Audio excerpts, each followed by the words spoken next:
Welcome to This Explainer. Today, we're pulling back the curtain on the hidden psychological engineering behind the screens we literally stare into for hours every single day.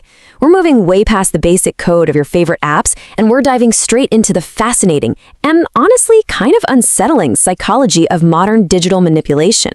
So if you've ever felt this strange, almost magnetic pull toward your feed, well, get ready to look at your digital life through a completely different lens.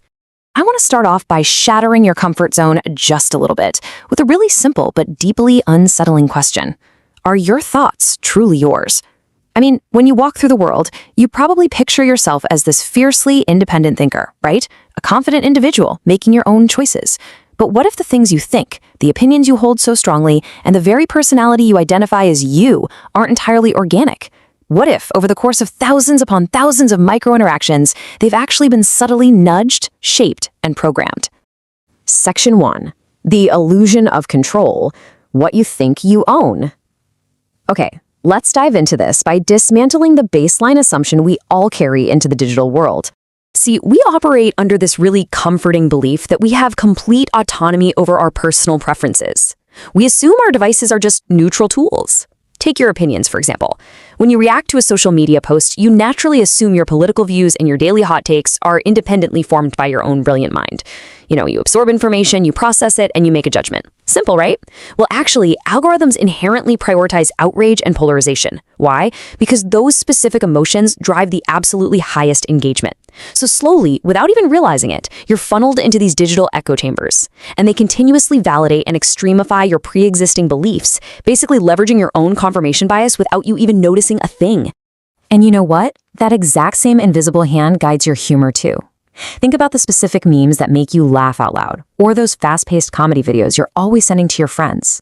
You probably assume your unique sense of humor is this deeply personal, organic reflection of your personality. It feels like a lucky match.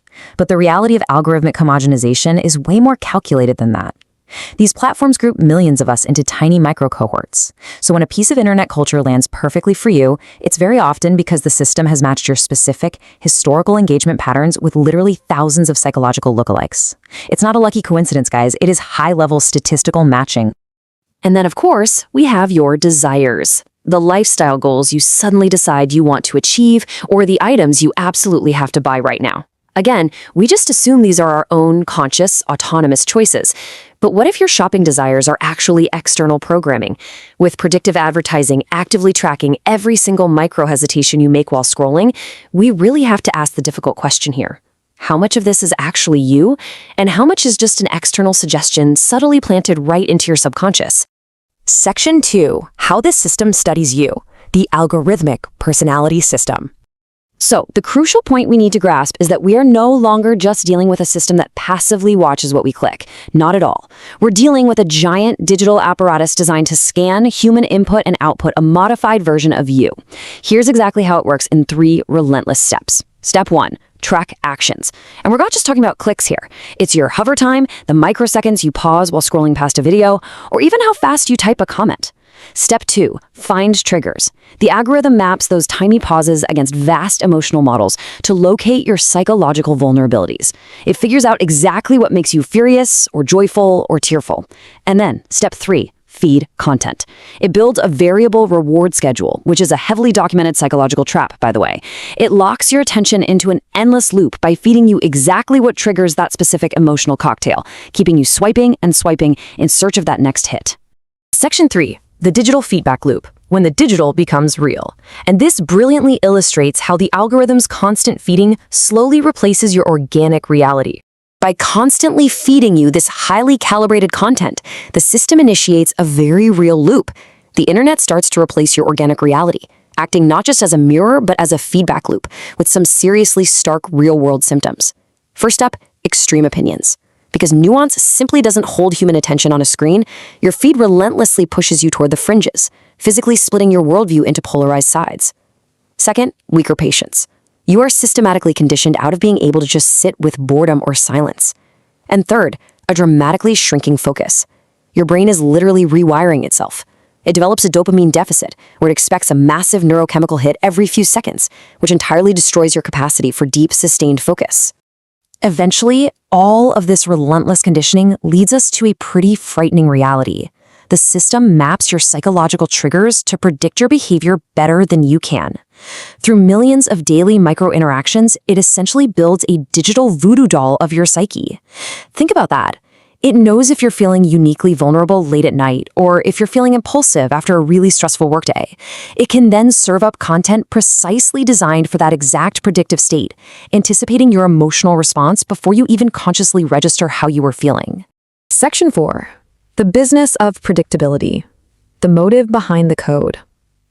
Let's move to and see how this builds from the psychological symptoms to the cold corporate motive driving this technology.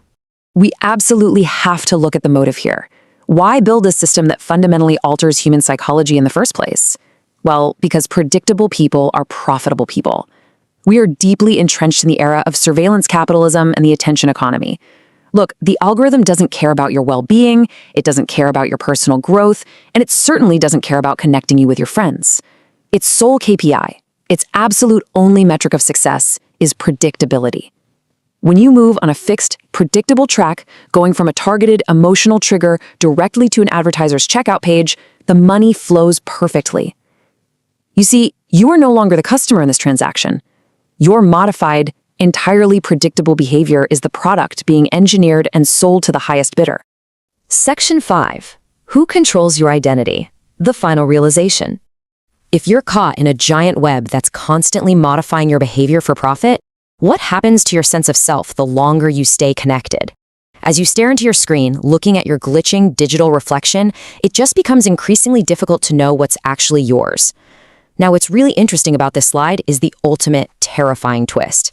We originally operated under the comforting assumption that the algorithm was simply learning our personality to serve us better. But the arrow actually goes both ways.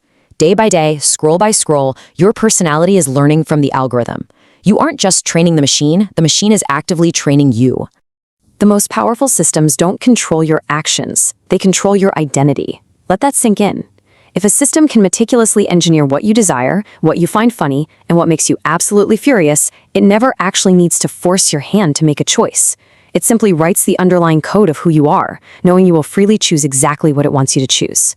So the next time you feel a sudden surge of outrage online, or this desperate immediate need to buy something you just saw, you have to stop and ask yourself, is this really me, or just my programming running on schedule? Thanks so much for joining this explainer. Until next time.